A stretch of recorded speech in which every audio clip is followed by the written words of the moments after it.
할렐루야. 우리 주님의 사랑과 은총이 이 시간 예배한 우리 모두 가운데 풍성하게 임하시기를 주님의 이름으로 축원합니다. 예, 다들 뭐 아시겠지만 제가 얼마 전에 코로나에 걸렸어요. 네. 이게 2월 첫째 주, 2월 5일 날 토요일 날 교회에서 일을 마치고서는 저녁에 집에 들어가는데 갑자기 몸이 안 좋더라고요. 그래가지고 혹시라는 마음에 이제 그 자가검진 키트를 가지고 검사를 했는데 검사 결과가 음성으로 나온 거예요. 그래서 아 다행이다. 예, 그냥 감기구나. 넘어갔죠. 주일 예배 잘 드리고 월요일 새벽이랑 수요일에는 또 설교도 하고 뭐 그랬단 말이에요. 그래가지고 기억하시겠지만 이제 지지난주 수요일 날 설교 시간에 아 제가 감기에 걸려가지고 목소리가 좀 이렇긴 한데 검사해 봤더니 코로나 아니라고. 예, 그냥 감기고 아픈 거 다 지나갔으니까 걱정하실 거 없다고 막 그랬어요. 심지어는 목소리 쉬니까 옛날 막 부흥사 목사님 같고 좋지 않냐고 막 이러면서 농담까지 했단 말이에요. 그런데 이게 저만 아프고 끝나는 게 아니라 이게 저희 식구들한테도 다 옮아가지고서는 온 식구가 기침을 하고 막 목이 아프다고 하는데 이 가만 보니까 이 인터넷에 나오는 오미크론 증상이랑 똑같은 거예요. 그래서 이게 불안한 마음이 들더라고요. 그래가지고 목요일 날 자가검진 키트를 다시 해봤어요. 그랬더니 어떻게 됐어요? 두 줄이 딱 뜨더라고요. 코로나였습니다. 그래서 그날부터 바로 집에서 이제 자가격리를 하게 됐어요. 이제는 코로나 걸리는 사람이 이제 워낙 많잖아요. 어저께 17만 명이 넘었대요. 그러니까 이제는 코로나 걸렸다고 뭐 어디 치료소에 가고 하는 것도 없어요. 그냥 집에 있으면서 열나면 해열제 먹고 아프면 진통제 먹고 뭐 그러면서 그냥 일반 감기약 먹으면서 나을 때까지 버티는 거예요. 그래서 저는 다행히 별일 없이 지나갔는데 평소에 좀 몸이 약하신 분들은 위험할 수도 있겠다 생각이 되고 걱정이 되기도 합니다. 그래서 여러분들도 건강 잘 유의하셨으면 좋겠어요. 저는 제가 코로나에 걸렸을 거라고는 상상도 못했거든요. 진짜 상상도 못했어요. 그렇게 목이 아프고 기침을 하면서도 내가 코로나일 거라고는 생각을 못한 거예요. 그도 그럴 것이 제 백신 3차까지 다 맞았죠. 어디 돌아다닌 데도 없어요. 저 명절에도 집에만 있었어요. 늘 마스크 잘 쓰고 다녔고 거기다가 자가검진 키트까지 이게 음성이 나왔으니까 나는 절대로 코로나가 아니라 그냥 이건 감기라고 그렇게 생각할 수밖에 없었던 거죠. 그런데 알고 보니까 뭐예요? 코로나에 걸렸던 거예요. 코로나에 걸렸으면서도 코로나에 걸린 줄도 모르고 교회도 가고 설교도 하고 다 했던 겁니다.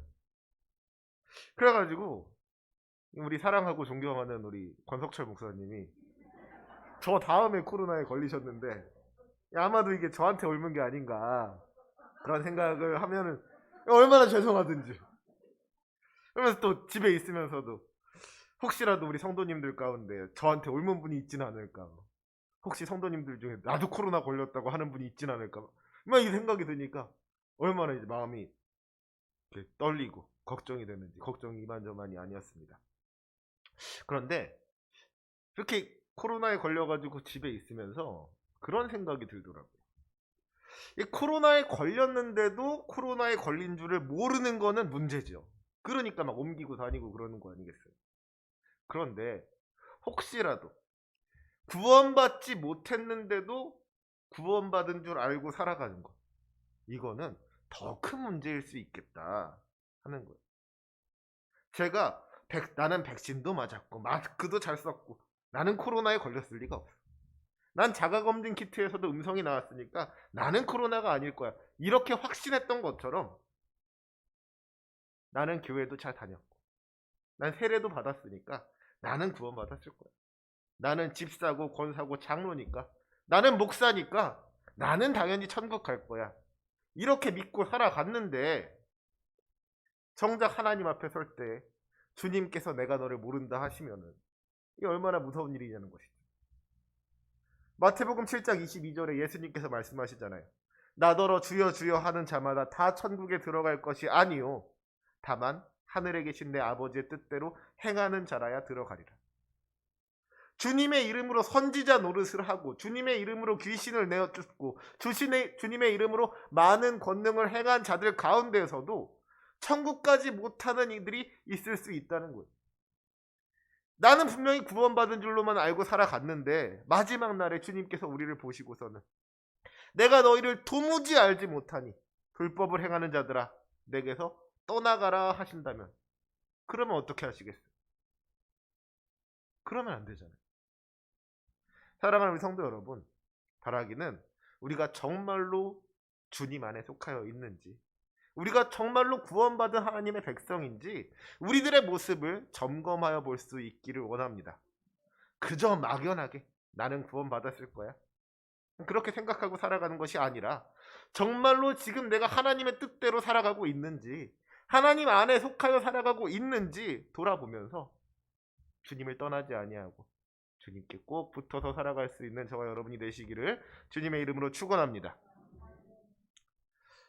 이제 우리가 잘 알고 있는 이야기 가운데 원효대사의 해골물 이야기가 있어요. 원효대사가 젊었을 때에 장래가 촉망되는 아주 똑똑한 청년이었다는 것이죠. 그래가지고 더 많은 것을 배우고 더 많은 것을 경험하기 위해서 당나라로 유학을 가게 됩니다. 그런데 그렇게 원효대사가 당나라로 가는데 그 옛날에 먼 길을 간다는 게 쉬운 일이 아니잖아요. 오늘날처럼 뭐 길이 잘 닦여 있는 것도 아니고 또 가는 길에 뭐 이렇게 때 맞춰서 여관이 있으리라는 보장도 없고, 그러니까 때로는 노숙을 하게 되는 일도 있는 거예요. 그래서 하루는 밤이 어두워서 잘만한 곳을 찾다가 동굴을 찾아가지고서는 거기 들어가서 잠을 자게 되었는데 잠을 자다가 목이 말라서 잠을 깼다는 거죠. 그렇게 자다 깨서는 잠결에 아유 목마른데 어디 뭐 마실 거 없나 보다가 주변을 뒤척거리는데 웬 바가지에 있는 물이 있더라는 거예요. 그래서 그 물을 마셨더니 너무 좋은 겁니다. 아, 이 물 참 달고 시원하다. 그리고는 다시 잠을 잤죠.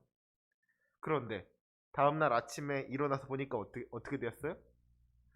자기가 동굴인 줄 알았던 곳은 무너진 무덤이었고 자기가 좋다고 마셨던 물은 해골 바가지에 담겨있는 썩은 물이었다는 것이죠. 깜짝 놀라가지고서는 원효대사가 한참을 막 구역질을 하고 토하고 나서 한 가지 깨달음을 얻게 되었다는 겁니다. 썩은 물도 모르고 마실 때는 달았는데 썩은 물이라는 것을 알고 나니까 역겹게 느껴지는구나. 결국에는 물에 문제가 있는 게 아니라 내 마음에 문제가 있는 거구나. 모든 것이 마음 먹기에 달려 있는 거구나 하는 것이죠. 이렇게 세상 모든 것이 이 마음 먹기에 달려 있다 하는 것을 한자로 일체유심조라고 합니다. 세상 모든 것이 다 마음 먹기에 달려 있으니까 똑같은 현실을 살아간다고 하더라도 어떤 마음을 가지고 살아가느냐에 따라서 우리의 인생이 달라지고 또 우리의 운명이 달라진다는 거예요. 맞는 말이죠. 이미 많은 것을 가지고 살아가면서도 만족하지 못하고 불평 불만 속에서 살아가는 사람들이 있는가 하면은요, 비록 많은 것을 가지지는 못했을지라도 가진 것이 많지는 않을지라도 그 안에서 감사하면서 행복하게 그렇게 살아가고 있는 사람들이 있다는 거예요. 우리 인생에 있어서 정말로 중요한 것이 무엇이냐? 주어진 조건과 형편이 중요한 것이 아니라 그것을 대하는 우리의 마음이 중요하다 하는 것이죠. 그런데 문제는요, 이 우리의 마음이 우리의 마음대로 되지를 않는다는 겁니다. 마음대로 되지 않는 게 사람의 마음이라는 거예요. 예를 한번 들어볼까요? 여러분, 지금부터 절대로 원숭이를 생각하시면 안 돼요. 아셨죠? 여러분, 절대로 원숭이를 생각하시면 안 됩니다. 엉덩이가 빨간 원숭이가 노란 바나나를 먹고 있는 거 절대로 생각하시면 안 돼요. 아셨죠? 자, 여러분, 다들 원숭이 생각 안 하셨죠? 우리 교회 성도님들은 다들 착하시고 다들 순종할 줄 아는 분들이니까 목사가 절대로 원숭이 생각하지 말라고 했는데 그렇게 열심히 말씀드렸는데 혹시라도 원숭이 생각하신 분들 한 분도 없으실 줄로 믿습니다. 아멘이에요? 예, 그게 그렇게 되질 않는다는 거예요. 그 전에 아까 제가 뭐 코로나 얘기할 때는 원숭이 생각한 사람 아무도 없었을 거예요. 그런데 원래도 원숭이 생각하지도 않았는데 이제부터 내가 원숭이 생각을 하지 말아야지.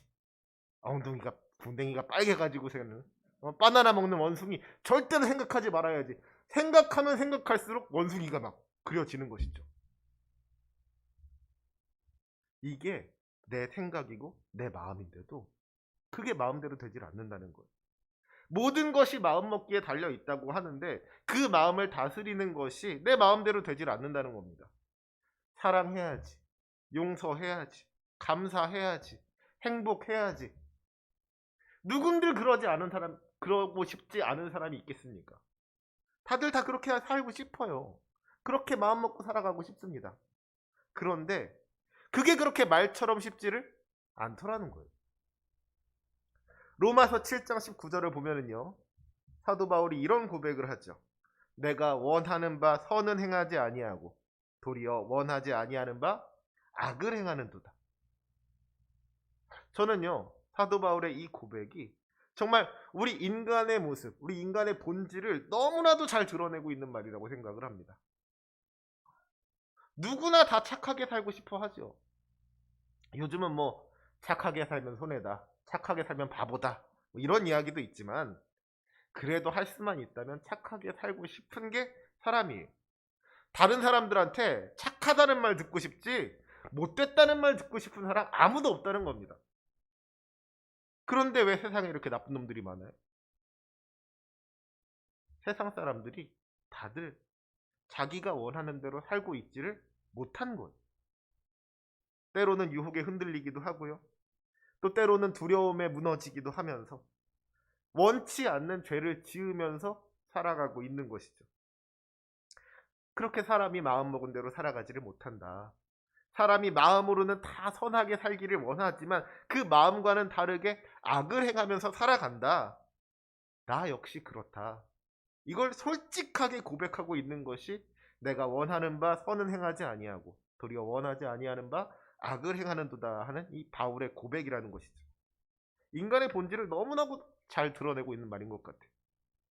마음 먹은 대로 살아가고 있지 못하는 우리의 연약함이 우리 안에 있다는 겁니다. 그래서 우리에게는 주님이 필요한 줄로 믿습니다. 우리가 아무리 결단하고 다짐하고 노력해도 우리가 원하는 대로 우리의 삶을 이끌어갈 수가 없기 때문에 우리를 다스리시고 인도하시며 구원하시는 주님의 은혜를 경험해야 한다는 거예요. 로마서 7장 23절과 24절을 보면은요, 사도 바울이 이렇게 고백합니다. 오호라 나는 곤고한 사람이로다. 이 사망의 몸에서 누가 나를 건져내랴. 우리 주 예수 그리스도로 말미암아 하나님께 감사하리로다. 우리가 원하는 바 선을 행하지 아니하고 도리어 원하지 아니하는 바 악을 행하는 곤고한 사람들이라는 거예요. 우리가 죄로 인하여서 마침내 멸망하게 될 사망의 몸을 가지고 살아간다는 것입니다. 우리 스스로의 힘으로는 이 사망의 몸으로부터 벗어날 수가 없다는 거예요. 그런데 그런 우리를 이 사망의 몸으로부터 건져주실 분이 있다는 거예요. 우리를 이 사망의 몸으로부터 구원하여 주실 분이 있다는 겁니다. 그분이 누구예요? 바로 우리 주 예수 그리스도이신 줄로 믿습니다. 누구든지 예수님을 믿고 의지하기만 하면 주님께서 우리의 삶을 인도하여 주시고 주님께서 우리의 삶을 변화시켜 주시고 주님께서 우리의 삶을 구원하여 주신다는 것이죠. 세상 모든 것이 우리의 마음에 달려 있다고는 하지만 우리 힘으로는 우리의 마음을 변화시킬 수가 없어요. 아무리 사랑하려고 하고 용서하려고만 해도 자꾸만 미움이 생기고 원망이 생깁니다. 아무리 담대하고 용감하려고 해도 자꾸만 두려움이 우리의 마음을 사로잡는다는 거예요. 기쁘고 행복하게 살아가고 싶지만 슬픔과 고통이 찾아옵니다. 내 마음인데도 내 마음대로 되는 것이 하나도 없다는 거예요. 하지만 성령께서 내 마음 가운데 역사하시면 놀라운 변화가 나타날 수 있는 줄로 믿습니다. 우리 주님의 성령이 우리 가운데 임할 때에 사랑하지 못하던 우리가 사랑하게 됩니다. 용서하지 못하던 우리가 용서하게 됩니다. 담대한 마음으로 두려움을 이겨내게 되고 기쁨과 감사가 넘치는 인생을 살아가게 되는 줄로 믿습니다. 이것이 바로 우리 주님께 속한 사람들에게 주어지는 축복이고 또한 특권이라는 것이죠. 바라기는 우리가 성령으로 충만하여져서 우리의 마음을 다스리고 역사하시는 그 주님의 은혜로 말미암아 참으로 주님의 은혜를 누리며 살아갈 수 있는 귀한 축복을 누리는 저와 여러분이 되시기를 주님의 이름으로 축원합니다. 그래서 제가 이번에 말씀을 준비하기 위해서 이 여호수아서의 말씀을 묵상하면서 우리를 도우시고 우리에게 힘주시는 하나님, 우리를 강하고 담대하게 하시는 하나님의 은혜를 깊이 깨닫게 되었어요. 지난 시간에 여호수아 1장 그리고 여호수아 2장의 말씀을 함께 살펴보면서 그 핵심이 뭐라 그랬습니까? 한번 복습해 볼까요? 먼저 여호수아 1장의 핵심은 하나님께서 여호수아를 이스라엘의 지도자로 세우시고 강하고 담대하라고 말씀하셨다라고 했어요. 모세가 죽은 다음에 하나님께서 여호수아를 이스라엘의 지도자로 세우시고는 그 지도자의 역할을 잘 감당할 수 있도록 강하고 담대하라고 거듭거듭 말씀하셨다는 것이죠.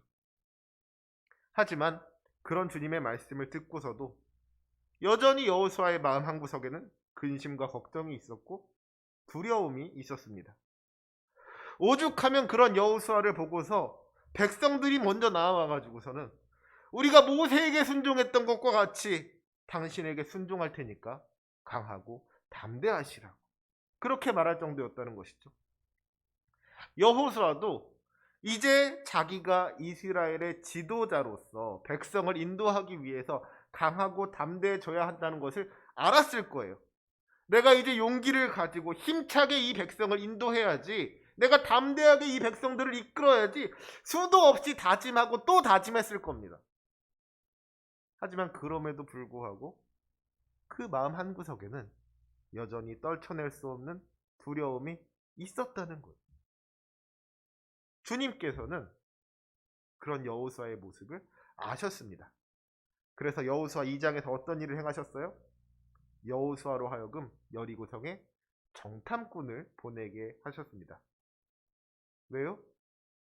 하나님께서 여호와를 담대하게 하시려고 증거를 보여주셨다는 거예요. 여리고성에 보낸 정탐꾼들이 돌아와서 이렇게 보고합니다. 진실로 여호와께서 그 온 땅을 우리 손에 주셨으므로 그 땅의 모든 주민이 우리 앞에서 간담이 녹더이다. 여리고성에 가 보니까 그들이 우리를 두려워하고 있더라는 거예요. 저 여리고 사람들이 우리와 함께 하시는 하나님의 능력을 듣고 벌벌 떨고 있더라는 겁니다. 그렇구나. 우리가 저들을 두려워해야 하는 것이 아니라 저들이 우리를 두려워해야 하는 것이구나. 능력의 주님께서 우리와 함께하고 계신데 우리가 걱정할 게 하나도 없구나. 주님께서 이 여리고성 정탐을 통해서 여호수아에게 깨달음을 주신 것이죠. 그래서 여호수아서 2장의 핵심이 뭐라 그랬어요? 하나님께서 여호수아를 담대하게 하셨다. 하나님께서 여호와를 담대하게 하시기 위해서 저 여리고성을 정탐하게 하셨다라고 했습니다. 그러니까 앞서 1장에서 여호수아에게 강하고 담대하라고 말씀하신 하나님께서 여호수아가 강하고 담대할 수 있도록 그 용기의 근거를 허락해 주신 거예요. 말로만 해서는 안 되니까 증거를 보여주셨다는 것이죠. 그리고 이제 여호수아 3장의 이야기가 펼쳐집니다. 여호수아 3장에는요 이스라엘 백성들이 요단강을 건너는 이야기가 기록되어 있어요. 놀라운 것은요 이스라엘 백성들이 이 요단강을 건널 때에 마른 땅을 걸어서 건넜다는 것입니다. 이스라엘 백성들이 애굽으로부터 나왔을 때에 홍해를 가르시고 건너가게 하셨던 주님께서 이번에는 요단강을 가르시고 건너가게 하셨다 하는 거예요.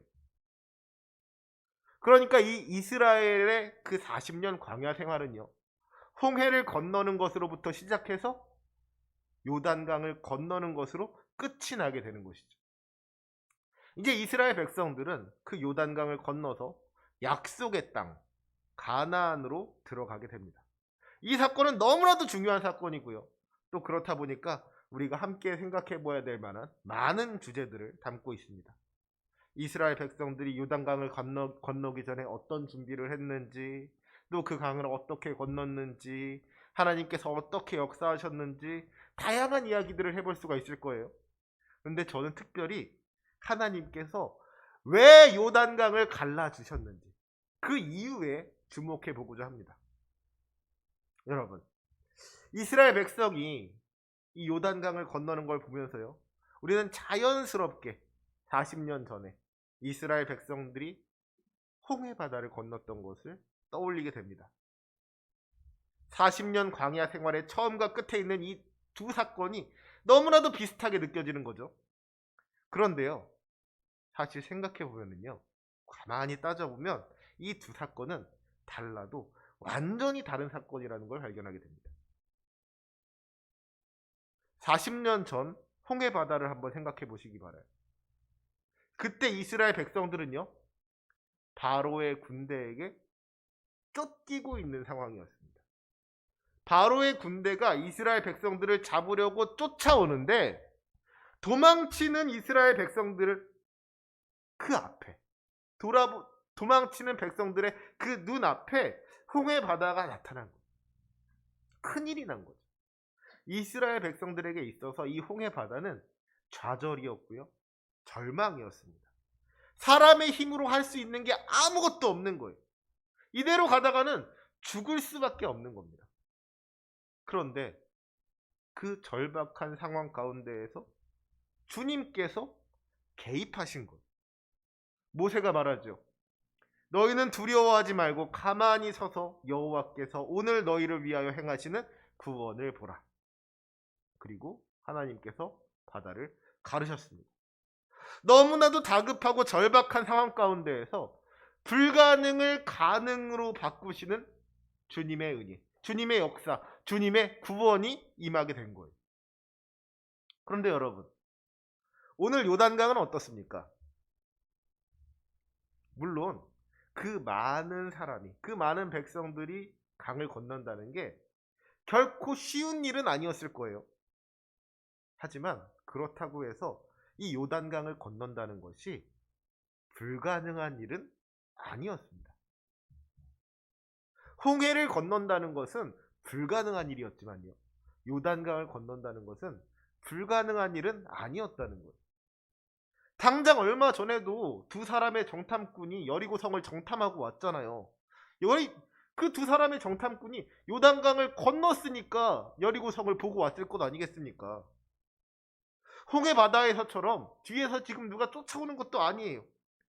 수영을 해서 건너든지 뗏목을 타고 건너든지 아무튼지 간에 천천히 건너면요, 못 건널 이유가 하나도 없다는 것이죠.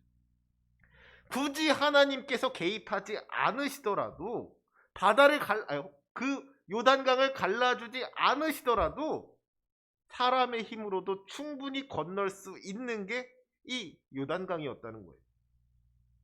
홍해 바다가 좌절이고 절망이고 불가능이었다면 요단강은요, 견딜 만한 고난이었고요, 넘을 만한 장애물이었다는 거죠. 하나님께서 도와주지 않으신다고 하더라도 이스라엘 백성이 요단강을 건널 수가 있었을 거라는 겁니다. 그런데 하나님께서는 홍해를 가르셨던 것처럼 요단강을 갈라주십니다. 왜 그랬을까? 왜 하나님께서는 굳이 이 요단강을 가르고 마른 땅을 걷게 하셨을까? 저는 오늘 본문 7절에서 그 이유를 찾을 수 있다고 생각합니다. 우리 7절 말씀을 다 같이 한번 읽어보도록 할까요? 시작. 여호와께 이르기되 내가 오늘부터 시작하여 너를 온 이스라엘의 목전에서 크게 하여 모세와 함께 있었던 것 같이 너와 함께 있는 것을 그들이 알게 하리라. 아멘.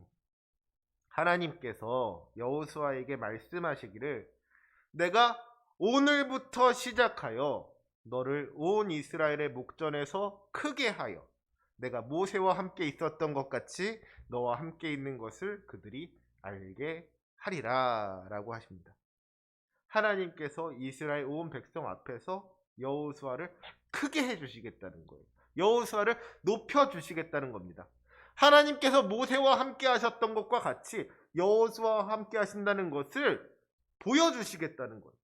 그리고 그 증거로 보여주신 것이 바로 요단강을 갈라지게 한 것이라는 것이죠.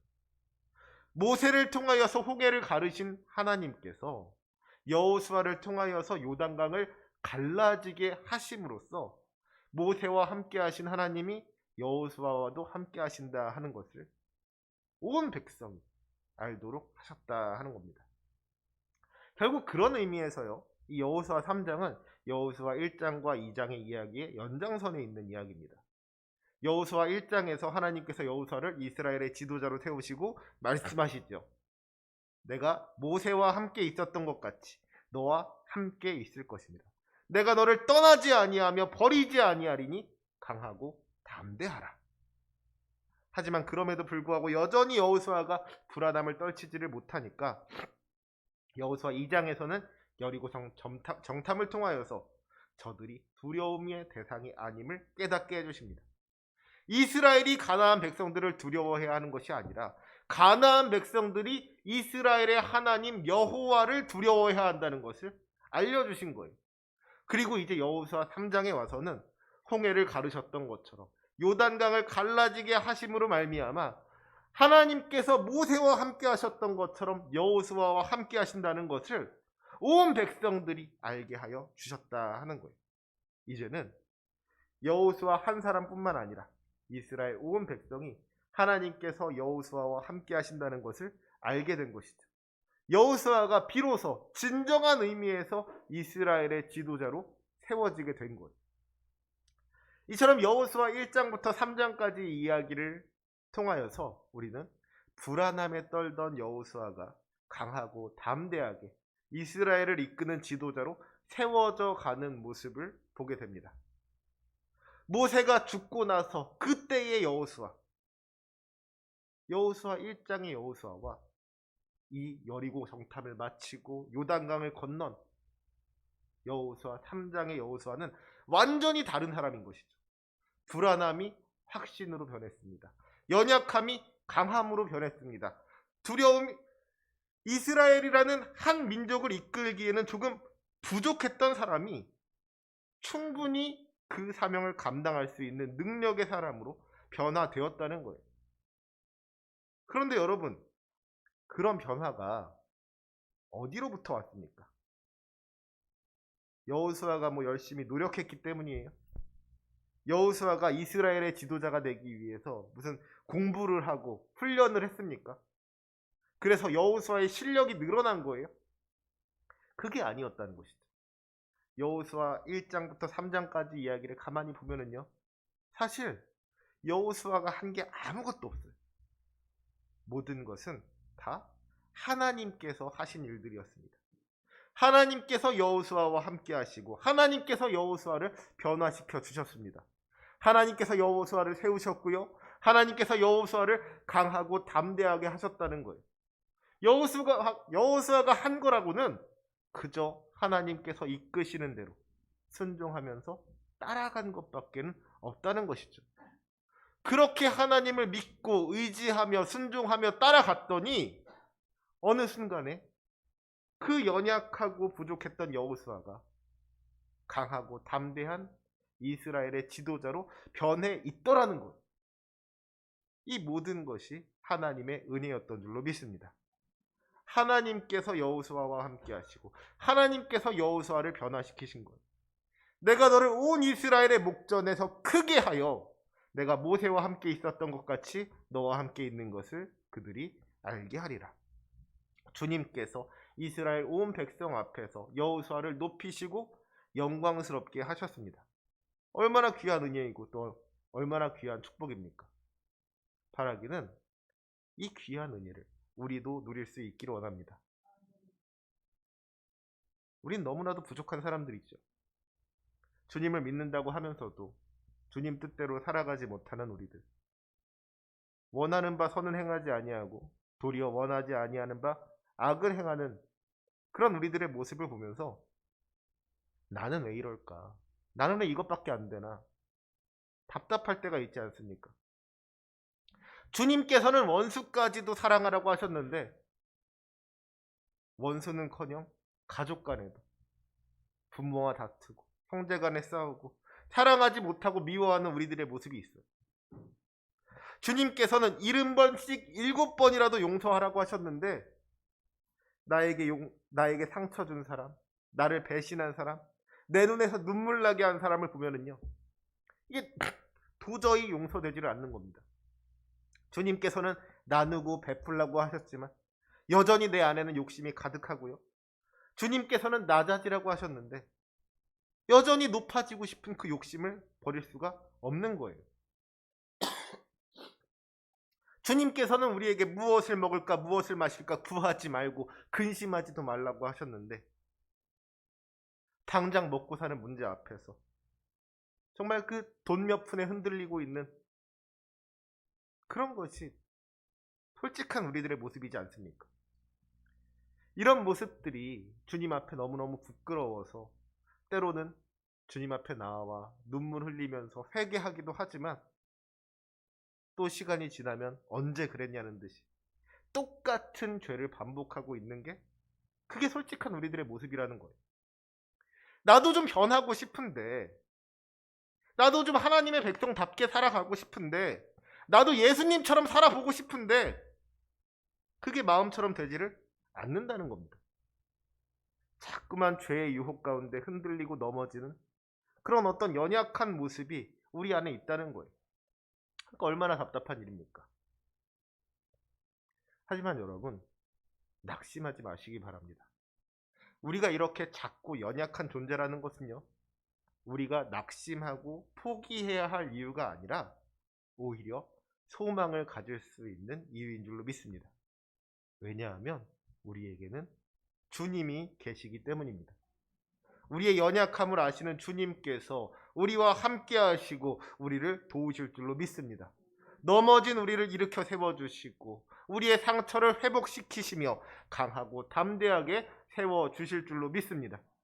이 세상을 창조하시고 다스리시는 능력의 주님께서 우리를 사랑하시고 우리와 함께 하시며 우리를 도우신다는 그 사실이 우리에게 소망의 이유가 되는 줄로 믿습니다. 우리는 주님께 속한 사람들이라는 거예요. 우리가 우리의 힘으로는 주님께 나아가지조차 못하니까 주님께서 우리를 찾아와 주셨습니다. 주님께서 우리와 함께 하시고 우리를 변화시켜 주셨습니다. 그러니까 여러분, 걱정할 게 하나도 없는 거예요. 우리 안에 어떤 변화는 우리의 노력으로 되는 것이 아닙니다. 주님께서 일하실 때에 우리가 참으로 하나님의 사람으로 변화될 수 있는 줄로 믿습니다. 거듭날 수 있는 줄로 믿습니다. 내 의지로 되는 것이 아니라 내 노력으로 되는 것이 아니라 하나님께서 역사하셔야 된다는 거예요. 그렇기 때문에 우리의 연약함은 부끄러워할 일이 아니라 오히려 자랑할 일인 거예요. 나는 이렇게도 연약한 존재이지만, 난 이렇게도 보잘것없는 존재이지만 그럼에도 불구하고 하나님께서 나를 사랑해 주신다. 그럼에도 불구하고 나를 위해서 예수님께서 십자가를 지셨다. 그리고 그 주님께서 오늘도 나와 함께 하시며 나를 도와주신다. 내가 주님 안에서 능치 못함이 없다. 이런 믿음을 가지고 나아갈 수 있는 저와 여러분이 되시기를 주님의 이름으로 축원합니다. 여호수아도 불안해했어요. 성경이 그 어떤 인물도 처음부터 그렇게 잘나고 대단한 사람 하나도 없었습니다. 비록 작고 연약했지만 우리와 성정이 같은 사람이었지만 그들이 하나님을 의지하였을 때, 하나님께 순종하였을 때, 하나님 믿고 하나님과 함께 나아갔을 때 주님께서 그들을 도우시고 주님께서 그들을 변화시키신 줄로 믿습니다. 그 놀라운 역사가 우리 가운데 임하기를 주님의 이름으로 축원합니다.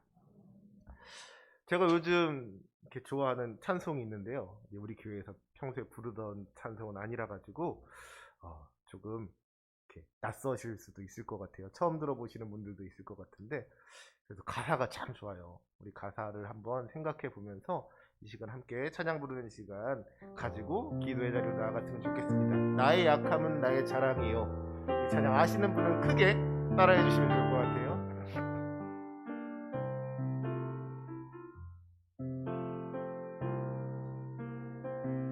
참 고마운 친구 나의 예수님, 나는 깨지기 쉬운 질그릇과 같으나 때로 낙심해도 포기 잊지 않음은 예수의 생명이 내 안에 있기에. 다시 한번 찬양합니다. 참 고마운 친구, 참 고마운 친구 나의 예수님, 나는 깨지기 쉬운 질그릇과 같으나 때로 낙심해도 포기치 않음은 예수의 생명이 내 안에 있기에. 내 삶의 동행자 나의 예수님, 나는 기대가 없는 어린 나귀 같으나 늘 쓰러져도 다시 일어남도 예수의 생명이 내 안에 있기에. 나의 약함은 나의 자랑이요, 나의 실패는 나의 간증이요,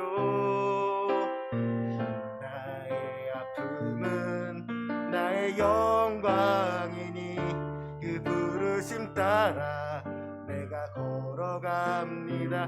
나의 약함은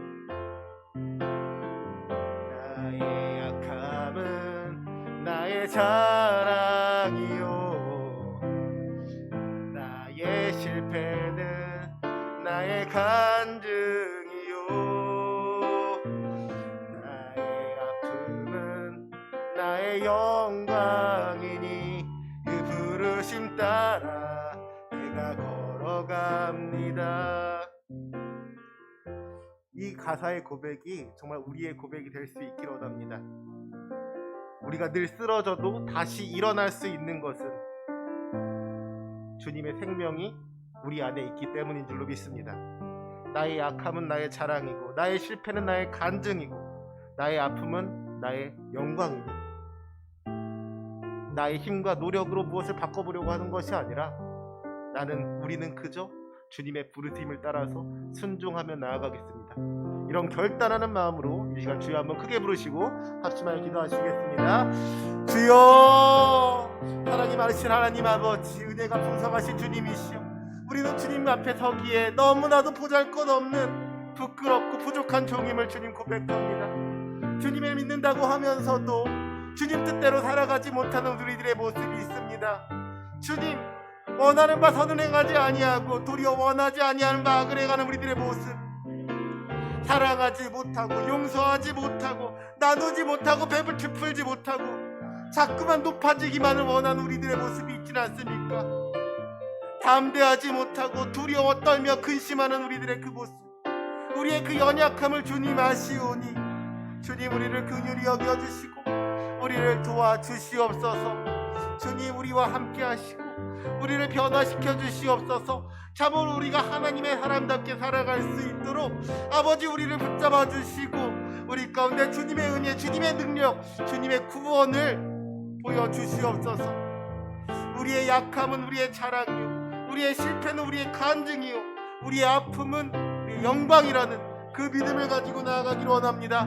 그저 주님만을 믿고 의지하며 순종하며 나아갈 수 있기를 원합니다. 그때에 우리를 변화시키는 주님의 능력이 있을 줄로 믿사오니 여호수아를 변화시키셨던 주님, 우리의 삶에 개입하여 주심으로 말미암아 우리를 변화시켜 주시옵소서. 우리를 주님의 뜻대로 빚어 사용하여 주시옵소서. 온 열방이 주님께서 우리와 함께 하신다는 것을 알 수 있도록 우리가 정말로 주님의 사람답게 하나님의 백성답게 예수 그리스도의 제자답게 살아갈 수 있도록 주님 우리를 변화시켜 주시옵소서. 우리와 함께 해주시옵소서. 감사하며 이 모든 말씀 예수님의 이름으로 기도합니다. 아멘.